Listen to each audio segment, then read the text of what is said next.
Hello बच्चों, कैसे हैं आप? बच्चों, आज हम पढ़ेंगे पाठ रहीम के दोहे। हम आपको यहाँ पर बताएंगे रहीम के दोहों का अर्थ और कठिन शब्द, और अंत में पाठ से संबंधित प्रश्नों के उत्तर भी। तो चलिए आप भी पढ़े हमारे साथ। पढ़ते हैं रहीम के दोहे। तो ये है पहला दोहा। कही रहीम संपत्ति सगे बनत बहुत बहुरीत, विपत्ति कसौटी जे कसे सोई सांचे मीत। तो यहाँ पर जो है आप ध्यान दें, रहीम के इस दोहे में वे कहते हैं कि हमारे सगे संबंधी तो किसी संपत्ति की तरह होते हैं जो बहुत सारे रीति रिवाजों के बाद बनते हैं, परंतु जो व्यक्ति मुसीबत में आपकी सहायता करे, आपके काम आए, वही आपका सच्चा मित्र होता है। तो आप ध्यान दें, यहाँ पर आप लिखें सहायता करे, आपके काम आए, वही आपका सच्चा मित्र होता है। इसके बाद दूसरा दोहा यहाँ पर, तरवर फल नहीं खात है सरवर पीवती न पान, कही रहीम पर काज हित संपत्ति संचय सुजान। तो इस दोहे में रहीम ने अपने इस दोहे में कहा है कि जिस प्रकार वृक्ष अपने फल खुद नहीं खाते और नदी तालाब अपना पानी स्वयं नहीं पीते, ठीक उसी प्रकार सज्जन और अच्छे व्यक्ति अपने संचित धन का उपयोग केवल अपने लिए नहीं करते, वे उस धन से दूसरों का भला करते हैं।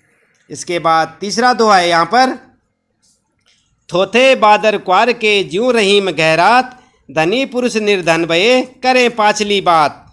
तो आप ध्यान दें, इस दोहे में रहीम दास जी ने कहा है कि जिस प्रकार बारिश और सर्दी के बीच के समय में बादल केवल गरजते हैं, बरसते नहीं हैं, उसी प्रकार कंगाल होने के बाद अमीर व्यक्ति अपने पिछले समय की बड़ी बड़ी बातें याद करते रहते हैं जिनका कोई मूल्य नहीं होता। इसके बाद अगला दोहा है, धरती की सी रीत है शीत घाम औ में, जैसी परे सो सही रहे त्यों रहीम यह दे।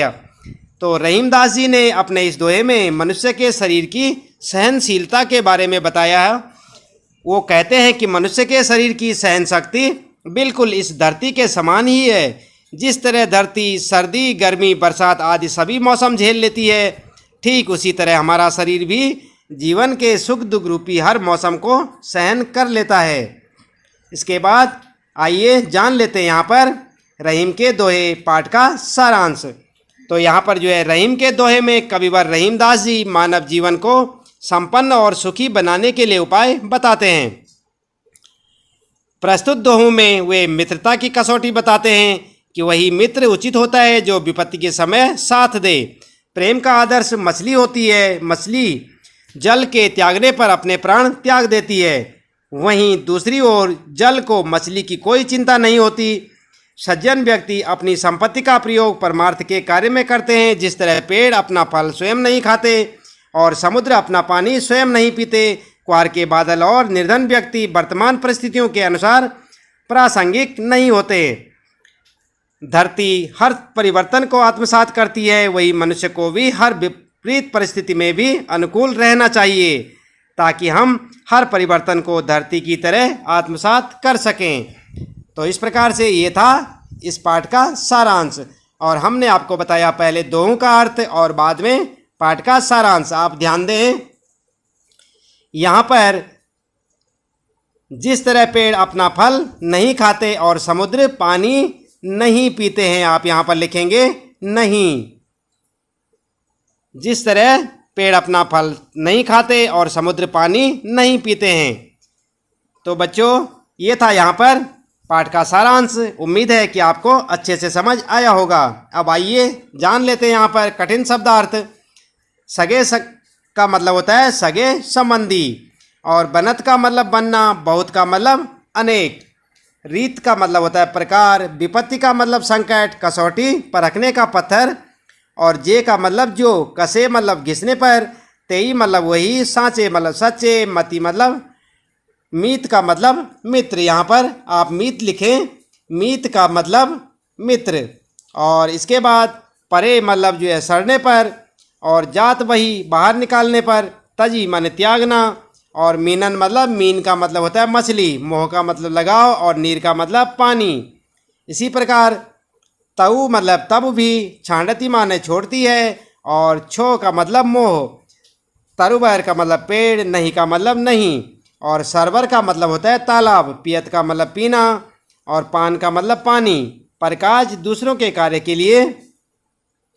इसी प्रकार हित का मतलब होता है भलाई, संचयी मतलब संचय करना, सुजान का सज्जन व्यक्ति, थोते मतलब जल रहित या खाली, बादर का मतलब बादल, गहरात मतलब गड़गड़ाना, और बहे का मतलब होना, पाचली मतलब पिछली। इस प्रकार से आप देखें यहाँ पर कठिन शब्दों के अर्थ। रीत का मतलब व्यवहार, शीत का मतलब ठंड, घाम का मतलब धूप, औ का मतलब और, मेह का मतलब बारिश। इसी प्रकार जैसी परे यानी कि जैसी भी स्थिति हो, और सो का मतलब वह, सही मतलब सहना, देह का मतलब शरीर। तो इस प्रकार से ये थे यहाँ पर पाठ से संबंधित कुछ कठिन शब्द जो कि हमने आपको बताए। इसके बाद आइए जान लेते हैं यहाँ पर अभ्यास प्रश्न में पाठ के जो प्रश्न उत्तर हैं उन्हें यहाँ पर आप देखें। पाठ में दिए गए दोहों की कोई पंक्ति कथन है और कोई कथन को प्रमाणित करने वाला उदाहरण। इन दोनों प्रकार की पंक्तियों को पहचान कर अलग अलग लिखिए। तो आप क्या लिखेंगे उत्तर?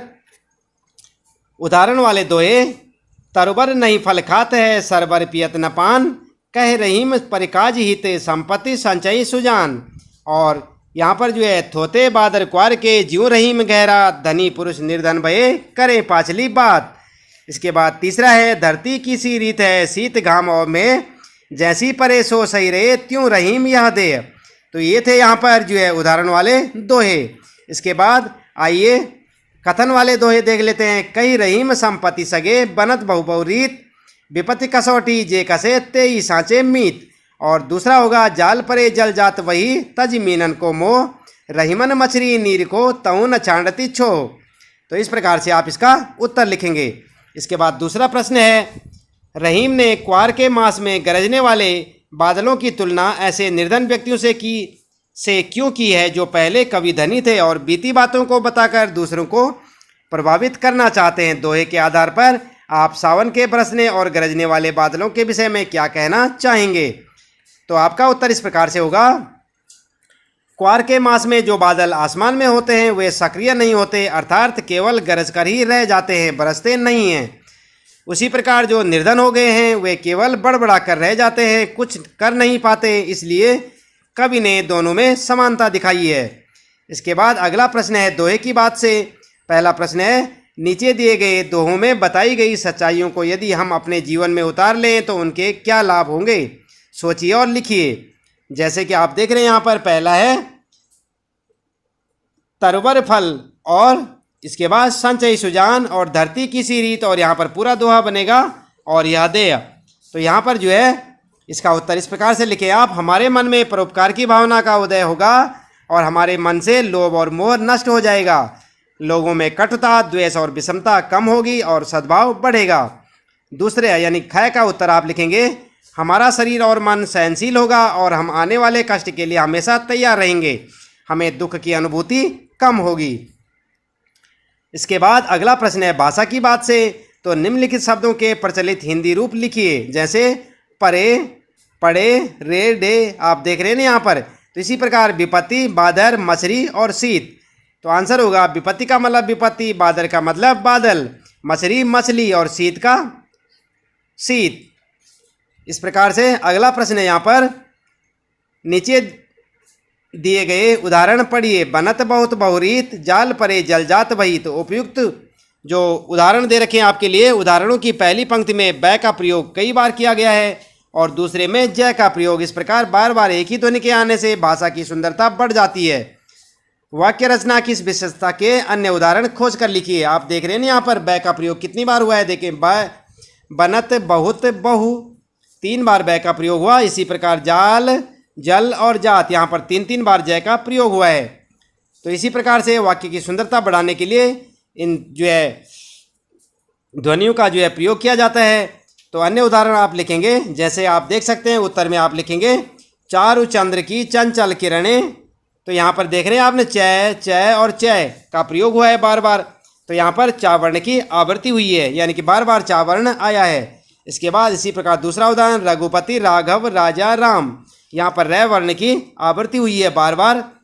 और इसके बाद तीसरा है विमल वाणी ने वीणा ली। तो यहाँ पर आप देख रहे हैं वह वर्ण की जो है बार बार आवृत्ति हुई है। इसी के बाद आप देखें मुदित महीपति मंदिर आए। तो यहाँ पर मैं वर्ण की जो है बार बार आवृत्ति हुई है। तो आप इसे देख सकते हैं। और आप ध्यान दें, जब किसी वर्ण की बार बार आवृत्ति होती है तो वहाँ पर क्या होता है, अनुप्रास अलंकार। इसी प्रकार आप देख रहे हैं यहाँ पर तरनी तनुजा तट तमाल तरुबर बहुछाए। तो यहाँ पर तय वर्ण की बार बार आवृत्ति हुई है और इससे काव्य का सौंदर्य बढ़ जाता है। तो आप ध्यान दें, जब एक ही वर्ण की बार बार आवृत्ति होती है तो वहाँ पर क्या होता है, अनुप्रास अलंकार। हम आपको बता दें कि अनुप्रास से संबंधित और अधिक जानकारी के लिए आप हमारे चैनल में जाएं और उसमें अलंकार संबंधित वीडियो को अवश्य देखें। उसमें आपको ये सब जानकारियाँ मिल जाएंगी। तो इस प्रकार से आपने देखे यहाँ पर कि हमने जो है आपको इस पाठ से संबंधित सारे प्रश्नों के उत्तर यहाँ पर बता दिए हैं। उम्मीद है कि आपको अच्छे से समझ आए होंगे और आप इसे अच्छे से याद करेंगे। आज के लिए इतना ही काफ़ी है। आपका दिन शुभ हो।